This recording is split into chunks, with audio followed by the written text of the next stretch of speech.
So yeah, so this program we have, like I said, this is our specialty program, the Earned Equity Program, um, in EEP, if you want to call it. And has anybody heard of the program at all? I didn't. Okay. All right. So this program, um, the best way I can describe it is it's a bridge program between renting and owning. Okay. So you have home buyers that are not able to qualify for a traditional mortgage, and they have to keep waiting until one day, one year, they can qualify for a traditional mortgage and get into a home, and then start planning for the future, start building equity. Um, and as we all know, the average age right now for your first-time home buyer is 40. I mean, they've lost 20 years already of equity building. So what this program does is we have a government entity that comes into the picture, Tule River. They are a Native American tribe out of California.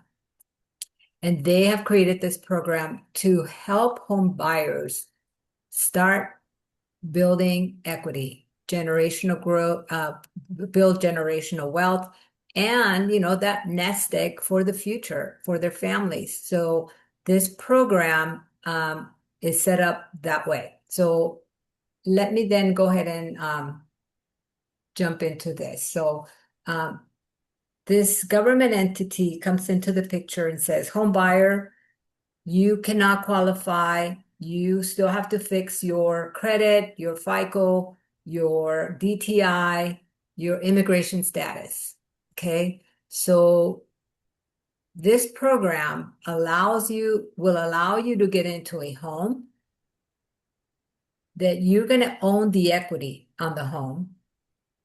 Government entity, I'm going to be on title, but you're going to go own the equity. But you're going to be able to start building that generational wealth, that equity, the amortization based on payments and market conditions.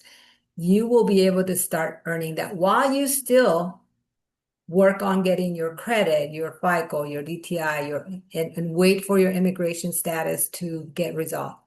So what this does is it doesn't leave all these home buyers out of reach of building that generational wealth that they're having to wait right now until they're 40. So so the way this works is that like I mentioned, the home buyer does not qualify for the traditional financing.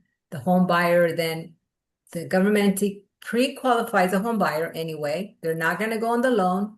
They're going to be pre-qualified to make sure they qualify for that mortgage. Okay. They don't want to put borrowers in a home they can't afford.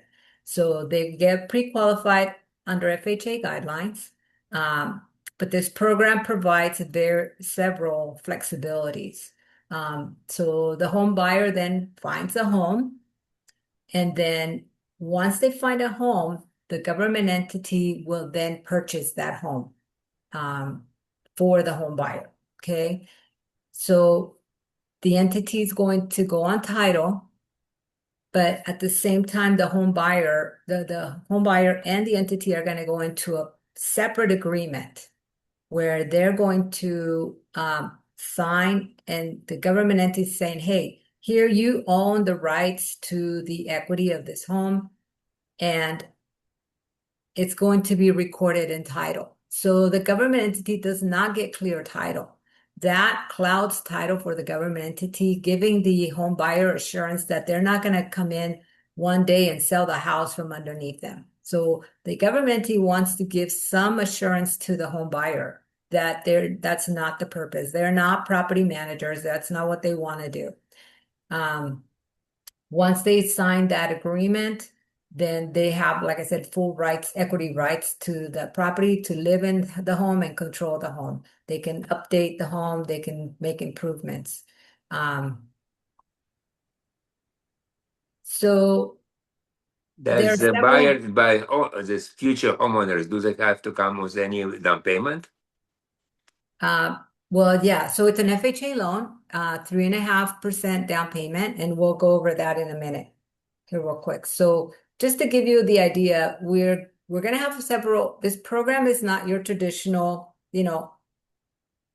mortgage, loan that you're gonna submit. We have several players here. We have the government entity, we have you have us, Trevisa, and you have the home buyer. So there's several pieces that we have to, that are going to be moving. But if you work with us and just stay on top of the file with conditions, we can get through this file. It's gonna have, like I said, several moving parts. So be patient with the program.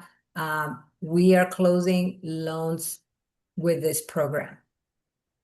So here I have a question. So if you Yes. say it's traditional FHA loan, and you need to have 3.5% down, and mortgage payment, who is making mortgage payments? The home buyer. So, but the whole idea was that if they don't have enough income, they cannot have DTI. No, So, they will get pre-qualified.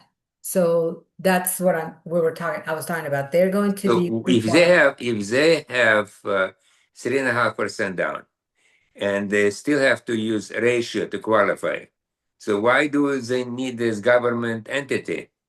because on an FHA loan, you're not going to get these, and here's the highlights.